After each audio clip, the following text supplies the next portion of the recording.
Class 12th के सभी student का फिजिक्स की ऑनलाइन क्लास में स्वागत है। मेरा नाम सतीश सिंह है। आज मैं आपको वैद्युत द्विध्रुव की अच्छी रेखा पर विभव के बारे में समझाने जा रहा हूँ। Electric potential due to electric field on axial line. तो परीक्षा की दृष्टि से आज का जो टॉपिक है वेरी मोस्ट इम्पॉर्टेंट है। अक्सर आपको जब अनसॉल्व पेपर आप सॉल्व करेंगे तो ये क्वेश्चन आपको अक्सर अनसॉल्व पेपर में मिलता रहेगा। तो इसे समझने का प्रयास करते हैं। तो सबसे पहले हम लोग इस डेरिवेशन को समझने से पहले इसकी हेडिंग पर ध्यान देते हैं। वैद्युत द्विध्रुव की अच्छी रेखा पर विभव। वैद्युत द्विध्रुव आप लेसन नंबर 1 में पढ़ चुके हैं। अच्छी रेखा क्या होती है इसको भी हम आपको बता देंगे, और विभव को आप इसके पहले समझ चुके हैं कि विभव यानी कि इलेक्ट्रिक पोटेंशियल क्या होता है। तो सबसे पहले एक बार फिर से हम लोग वैद्युत द्विध्रुव को समझ लेते हैं कि आखिर ये वैद्युत द्विध्रुव होता क्या है। तो वैद्युत द्विध्रुव means electric dipole. Electric dipole को वैद्युत द्विध्रुव कहा जाता है।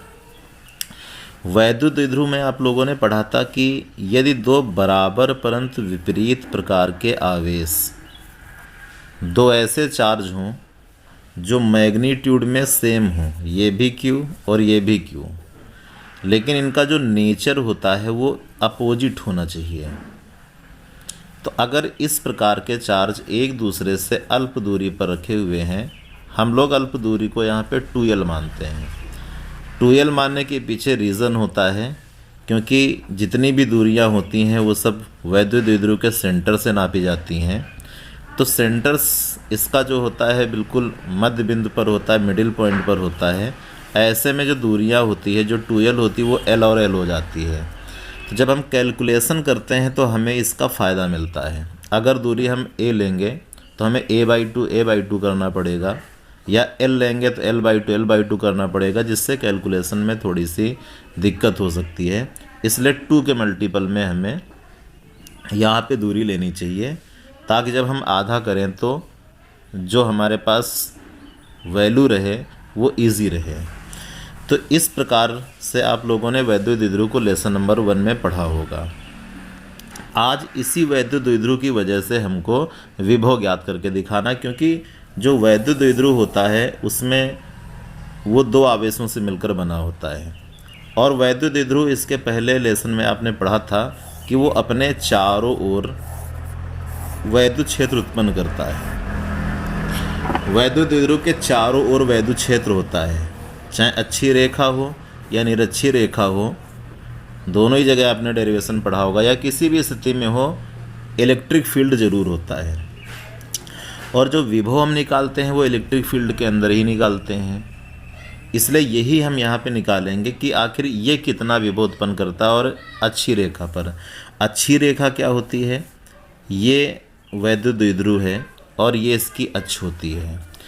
तो अक्ष से होकर जाने वाली रेखा को हम लोग कहते हैं अच्छी रेखा। तो इसको हम लोग कहेंगे अच्छी रेखा, और इसी पर हमको आज विभव निकाल के दिखाना है। तो चाहे विभव इस साइड में निकाल लीजिए और चाहे इस साइड में निकाल लीजिए, एक तरफ निकालेंगे और दूसरी तरफ के लिए भी हम उसी तरीके से कैलकुलेशन करेंगे। तो मान लेते हैं कि एक वैद्युत द्विध्रुव है और इसका नाम हम ए भी रखते हैं। ये एक ऐसे माध्यम में स्थित है जिसके माध्यम का परावर्तांक कैपिटल के है। शुरुआत से ही हम माध्यम को निर्वात या वायु नहीं मानते हैं, हम कोई माध्यम मानते हैं जिसका परावर्तांक के है, और निर्वात या वायु बाद में हम कर लेंगे। और ये मानते हैं कि माना जो पहला चार्ज है -q है और जो दूसरा चार्ज है वो +q है। इसके जो बीच की दूरी है उसको हम यहाँ पे 2l मानते हैं। हमें करना ये है कि इसका जो मध्य बिंदु होता है, जो सेंटर, ये वैद्युत द्विध्रुव का सेंटर होता है। पूछा जाता है वैद्युत द्विध्रुव का सेंटर कहाँ होता है, केंद्र कहाँ होता है, तो मध्य बिंदु पर होता है। इसको हम O मानते हैं, और इससे स्मॉल r दूरी पर इसकी ये जो अच्छी रेखा है इस पर यहाँ पर एक बिंदु P लेते हैं, और इस बिंदु P पर हमको ये देखना है कि कितना आखिर विभव रहेगा। लेकिन सबसे पहले हम ये निकाल लेते हैं कि इसके पहले हम लोगों ने टॉपिक पढ़ा था इसके तुरंत पहले वाला जो वीडियो है उस पर आप देखेंगे, उसको आप देख लीजिए ताकि इस टॉपिक को आप समझ सकें। एक हमने बिंदु आवेश लिया था और उससे स्मॉल आर दूरी पर यहाँ पे एक बिंदु P था।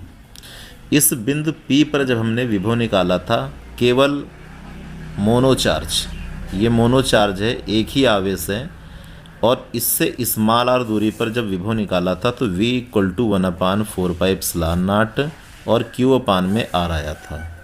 और जब चार्ज निगेटिव होता है और स्मॉल आर दूरी पर जब हम यहाँ पे इलेक्ट्रिक पोटेंशियल निकालते हैं तो V = में नेगेटिव चार्ज, तो जो इलेक्ट्रिक पोटेंशियल होगा वो भी कैसा होगा, नेगेटिव होगा, 1/4πε0 Q में R होता है।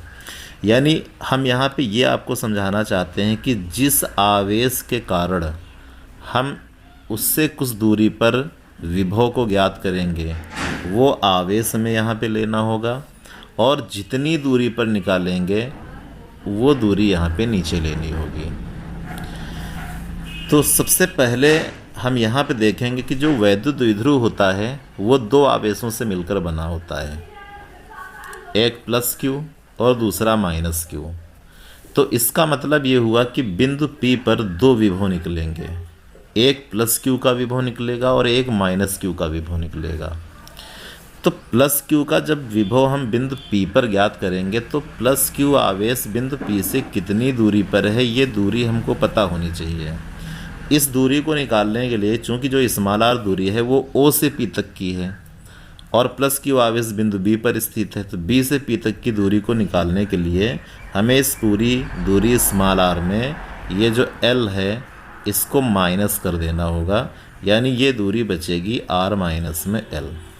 तो जो +Q चार्ज है वो पॉइंट P से r - L की डिस्टेंस पर है, और जो -Q चार्ज है वो पॉइंट P से कितनी डिस्टेंस पर है, तो यहाँ से यहाँ तक r और उसके आगे इतना L और हम ऐड कर लेंगे तो हमें -Q चार्ज से +Q की बिंदु P की दूरी पता चल जाएगी, और वो दूरी रहेगी r में L रहेगी।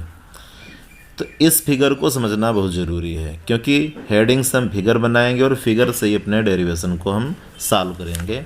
तो आपको इस फिगर को अच्छे तरीके से समझ लेना। ये फिगर हमने यहाँ पे बना दिया है, आप इसे एक बार अच्छी तरीके से समझ लेंगे।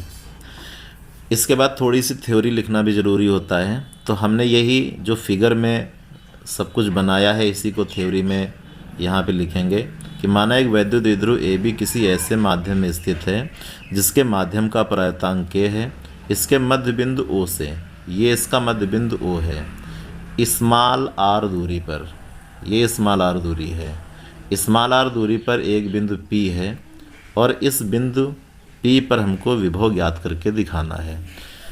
तो वैद्युत द्विध्रुव में चूँकि दो आवेश हैं इसलिए दोनों आवेशों का विभव हम अलग अलग से निकालेंगे और इसमें मोनो चार्ज का फार्मूला अप्लाई करेंगे। एक आवेश वाला फार्मूला अप्लाई करते हैं दूरी के साथ में। तो जब हम +Q आवेश के कारण बिंदु P पर विभव ज्ञात करेंगे तो फार्मूला वही अप्लाई करेंगे, 1/4πε0 Q/R। तो 1/4πε0 के +Q की वजह से निकाल रहे हैं, इसलिए सबसे पहले हमने यहाँ पे +Q लिखा, और इसके बाद +Q चार्ज की P से क्या दूरी है, Q/R करते हैं, यानी +Q आवेश से P की दूरी, तो वो इसमें r - L दी गई है, इसलिए Q/ में r - L लिख लेते हैं। अब जो दूसरा वैद्युत द्विध्रुव में आवेश है वो निगेटिव है, तो निगेटिव चार्ज है, तो -Q आवेश का जब बिंदु P पर हम विभव ज्ञात करेंगे तो इसको हम V2 से लिख लेते हैं। अगर चार्ज निगेटिव होता है तो उसका जो विभव होता है वो भी निगेटिव होता है, इसलिए माइनस के निशान को पहले लगा लेते हैं 1/4πε0 और Q/ में हमें यह समझना ज़रूरी है कि -Q से P की आखिर दूरी क्या है, क्योंकि Q/ वही दूरी हमको यहाँ नीचे लिखना होता है। तो -Q आवेश की जो P से दूरी है, आप इस फिगर में ध्यान से देखेंगे तो वो r + L है, इतनी दूरी है, यहाँ पे r + L लिखते हैं। अब बिंदु P पर हमें V1 और V2 दो विभव प्राप्त हो चुके हैं। इन्हीं का हमें परिणामी विभव निकालना है। चूँकि विभव एक स्केलर क्वांटिटी है, अदिश राशि है, इसलिए इसका परिणामी निकालना बहुत आसान होता है, केवल हमें ऐड करना है। तो इसलिए V = V1 + V2 करते हैं। V1 की वैल्यू 1/4πε0 के Q/R-L रख लिया यहाँ पे, और V2 की जो वैल्यू थी निगेटिव थी, इसलिए निगेटिव सिंबल के साथ रखेंगे 1/4πε0 के Q/R+L। यहाँ पे हम कॉमन करते हैं Q और Q, ये दोनों ही पदों में, इसलिए इसको कॉमन कर लिया Q को।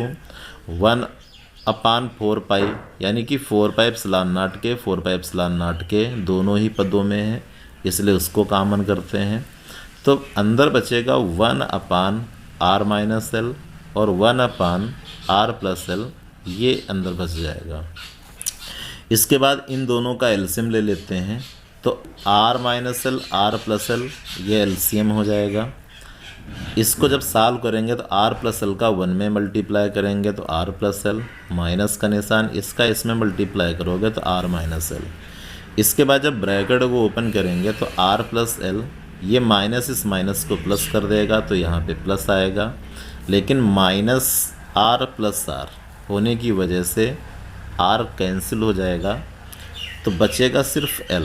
L और L दोनों ऐड हो जाएंगे, 2L हो जाएगा। और नीचे A + B × A-B का फार्मूला जब अप्लाई करेंगे तो A² - B², उसी प्रकार से R+L R-L का जो फार्मूला बन जाएगा वो R² - L² यहाँ पे लिख लेंगे। Q का 2L में मल्टीप्लाई कर लेते हैं तो बन जाएगा 2QL। और इसके पहले हम लोगों ने पढ़ा था कि जो 2QL होता है वो तो वैद्युत द्विध्रुव आघूर्ण कहलाता है, इसलिए 2QL का जो मान होता है वो P के इक्वल होता है, मोमेंट ऑफ इलेक्ट्रिक डाइपोल वैद्युत द्विध्रुव आघूर्ण। इसको यहाँ पे रख लेते हैं और अब हम R और L के मानों की तुलना करते हैं। आप लोगों ने वैद्युत द्विध्रुव की जब डिफिनीशन पढ़ी होगी तो वहाँ पे ये पढ़ा था कि जब दो बराबर परंतु विपरीत प्रकार के आवेश एक दूसरे से अल्प दूरी पर स्थित होते हैं, तो ये जो चार्ज होते हैं एक दूसरे से बहुत अल्प दूरी पर होते हैं, यानी 2L जो होता है वो बहुत ही छोटी दूरी होती है और R यहाँ पे एक बहुत बड़ी दूरी है, यानी कि L की तुलना में R बहुत बड़ा है। तो इसका मतलब ये हुआ कि अगर R एक बड़ी दूरी है, L एक छोटी दूरी है, तो बड़ी दूरी में छोटी दूरियां घटाने से कोई फ़ायदा नहीं मिलता है। तो यहाँ पे हम देख रहे हैं कि R², अगर R बड़ा था तो R² तो और बड़ा होगा, L अगर छोटा था तो L² तो और भी छोटा होगा, और ये जब बहुत छोटा हो जाएगा तो इसको R² में घटाने से कोई लाभ नहीं मिलेगा, इसलिए हमें L² को छोड़ देना चाहिए, छोटी दूरियों को छोड़ दिया जाता है। इसलिए ये कंपेयर हमने यहाँ पे लिखी है कि चूँकि L is less than small r, इसलिए L² is less than small r², इसलिए L² को छोड़ने पर, तो जब L² को छोड़ देंगे तो V बचेगा 1/4πε0 के P/R², क्योंकि L² छूट चुका है, और वोल्ट लिख लेंगे। लेकिन निर्वात या वायु के लिए चूँकि हम जानते हैं कि K की वैल्यू तो 1 होती है, क्योंकि ये विभव उस समय का निकला है जब वैद्युत द्विध्रुव किसी माध्यम में रखा था, K परावर्तांक के माध्यम में रखा था। लेकिन वैद्युत द्विध्रुव को अगर हम निर्वात या वायु में रख दें तो K फिर 1 होता है। निर्वात या वायु के लिए K की जो वैल्यू होती है 1 होती है, तो विभव में बदलाव आएगा और V0 सिंबल चेंज करते V0 कर लेते हैं 1/4πε0 P/R², और इस प्रकार से हमने एक वैद्युत द्विध्रुव के कारण उसकी अच्छी रेखा पर स्मॉल r दूरी पर विभव को प्राप्त कर लिया है। ये इसका विभव होता है।